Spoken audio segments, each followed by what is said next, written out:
Bapak Ibu yang dimuliakan Allah Subhanahu wa taala. Ada himbauan dari Majelis Ulama Indonesia untuk mencegah virus corona supaya kita banyak-banyak berwudu dan baca kunut. Kok Ustadz Somad nggak ada nyebut yang 4 tadi? Pertama, tobat nasuha. Yang kedua, solawat.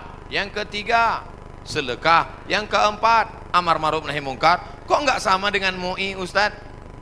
Berwudu. Tadi kan kita bahas sholat taubat. Mungkinkah orang sholat taubat nggak pakai wudu? Jelas? Jadi jangan nanti katakan Abdul Somad melawan MUI. Orang saya anggota komisi fatwa MUI Provinsi Riau. Lalu kemudian tentang kunut. Kunut ada namanya kunut witir, ada namanya kunut subuh, ada namanya kunut nazilah. Nazilah untuk menolak bala selama 1 bulan. Nabi baca kunut nazilah untuk menolak angkat tangan. Kunutnya panjang. Allahumma dafa'an al-ghala wal waba wal fahsya wal riba wal zina ma dhahara minha wa ma batan. Ketika membaca doa kunut itu, jamaah semuanya menangis di belakang supaya jauh dari segala malapetaka, bencana, musibah. Di tempat kita jamaah menangis juga karena kunutnya terlalu panjang. Makmum di belakang, kapan ini sujudnya?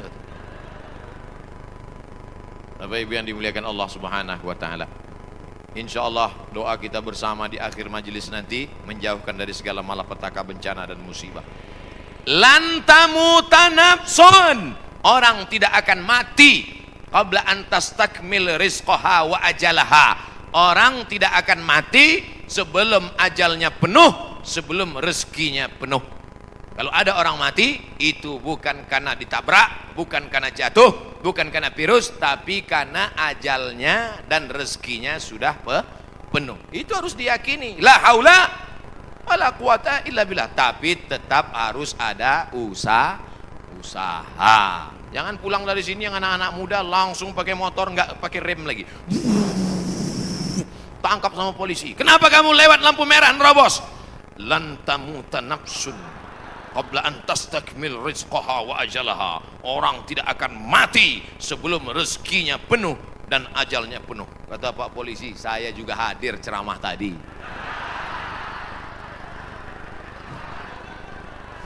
Emang ente aja yang ngaji gitu. Ustadz Somad mau nanya nih, bagaimana kita bisa membedakan musibah, cobaan, bencana, atau azab? Seperti ujian dosen.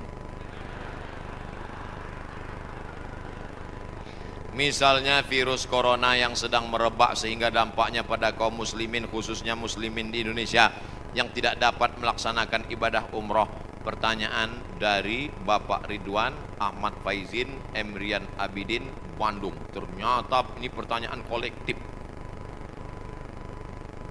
Misalnya saya demam, dari mana saya bisa membedakan demam saya itu menghapus dosa, atau demam laknat, atau demam ujian iman, atau demam itu dari mana saya bisa tahu? Oh, kalau demamnya cuman 36 derajat Celcius itu menghapus dosa. Kalau 40 derajat itu laknat. Kalau 100 derajat kebakaran. Di mana kita bisa tahu? Tidak ada yang bisa membedakannya kecuali introspeksi diri. 1. La yusibul mu'min min nasabin wala wasabin wala saqamin wala syaukin yastakuha.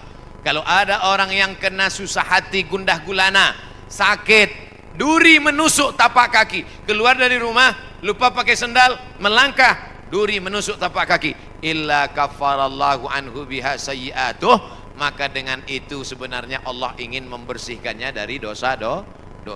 Makanya kita selalu husnuzan. Ana dalam hadis kursi, apa kata Allah? Ana inda husni zanni abdi bi.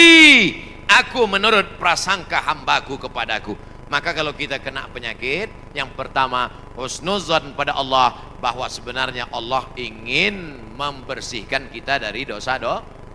Yang kedua, saya nggak ada dosa Pak Ustadz. Apa dosa saya? Saya nggak pernah minum khamar, saya nggak pernah sabu-sabu, saya nggak pernah berzina, saya nggak pernah pakai narkoba.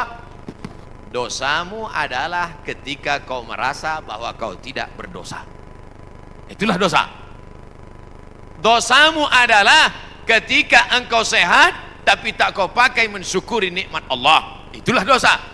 Maka siapa yang berkata saya tidak pernah silap, saya tidak pernah salah, saat itu dia sedang silap dan salah. Al-insan mahallul khata wan nisyan.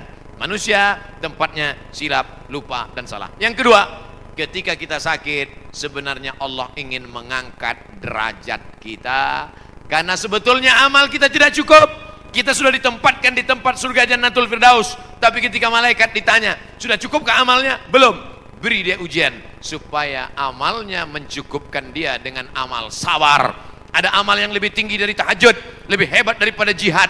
Apa dia? Innama yuwaffas sabiruna ajrahum bighairi hisab. Amal sabar, menerima musibah, tidak caci maki, sumpah serapah. Yang ketiga, bisa jadi laknat Allah. La ta'murunna bil ma'ruf. Mestinya kau tolong saudaramu yang ada di Uighur, mestinya kau bantu saudaramu yang sedang teraniaya di India, tapi mulutmu diam, kau tak mau menolong. Ketika musibah dikirimkan Allah dalam bentuk bencana, ternyata yang kena bukan yang jahat-jahat saja, yang baik-baik pun ikut juga kena. Maka tidak ada cara lain kecuali mohon ampun, minta ampun, taubat, nasuha kepada Allah Subhanahu wa ta'ala. Oleh sebab itu maka yang bisa membedakannya hanya Allah, dan kita hanya berhusnuzon kepada Allah Subhanahu wa ta'ala. Bagaimana cara membentengi bencana yang semakin banyak akhir-akhir ini? Itulah yang sudah kuceramahkan tadi.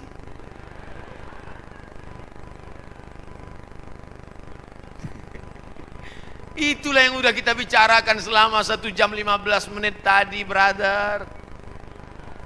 Tadi saya yakin ini pertanyaannya dibuat sebelum ceramah.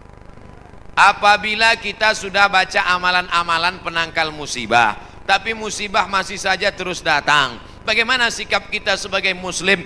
Man lam yardha bi qada'i, siapa yang tidak ridha menerima takdirku, walam yasbir bi bala'i, siapa yang tidak sabar menerima ujianku, falyatlub rabban siwaya, carilah Tuhan selain aku. Ada Tuhan selain Allah? La ilaha illallah. Maka kita tidak ada cara lain kecuali ridha, ikhlas, terima ketetapan Allah. Makanya ketika bangun pagi apa doanya? Raditu billahi rabba, aku ridha menerima Allah sebagai Rabb. Apapun yang kau beri aku terima ya Allah. Wabil islami dina, aku ridha Islam sebagai agamaku. Apapun perintah dan larangan Islam ku amalkan. Wabi Muhammadin nabiyya wa rasula, aku ridha Muhammad sebagai rasulku. Maka kita ikut sunnah Rasulullah Muhammad sallallahu alaihi wasallam. Terjadi juga ridha. Tapi kalau terjadi karena kurang usaha, hukum sebab akibat. Sudah disimpan uang di dalam dompet, dompetnya dikunci, dompetnya dalam laci, lacinya dikunci, lacinya dalam lemari, lemarinya dikunci, lemarinya dalam kamar, kamarnya dikunci, kamarnya dalam rumah, rumahnya dikunci, rumahnya dalam komplek, kompleknya dikunci, hilang juga. Terus mau ngamuk. Tidak ada cara lain kecuali ridha kepada Allah. Tapi kalau punya sepeda motor nggak dikunci, malah berhenti, mesinnya hidup, kuncinya diletakkan, terus sibuk beli ngobrol, beli kangkung 2 ikat, ngobrolnya 2 jam. Ketika dilihat hilang. Terus ketika hilang suaminya nanya, mana motor kita? Ridho mas. Itu bukan ridho, goblok. Mohon maaf saya keceplos. Oleh sebab itu maka tetap ada Ahlus Sunnah wal Jamaah mengajarkan kita ada namanya al-kasbu wal ikhtiar. Bahasa kitanya namanya usaha. Kalau pemerintah menyuruh pakai masker, usaha. Jangan tidak ikut. Suruh cuci tangan sering. Sebetulnya kita nggak perlu belajar masalah cuci tangan. Ada nggak ada virus kita tetap cuci tangan, betul?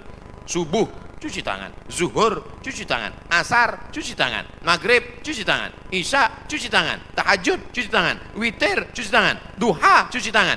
Orang Islam paling sering cuci tangan. Makanya saya heran kalau sampai anak-anak kita diajarkan, mama siapkan gayung sama sabun. Untuk apa nak? Hari cuci tangan internasional. Loh, kita nggak perlu diajari cuci tangan. Nanti takutnya 20 tahun akan datang Ada lagi namanya hari cebok nasional.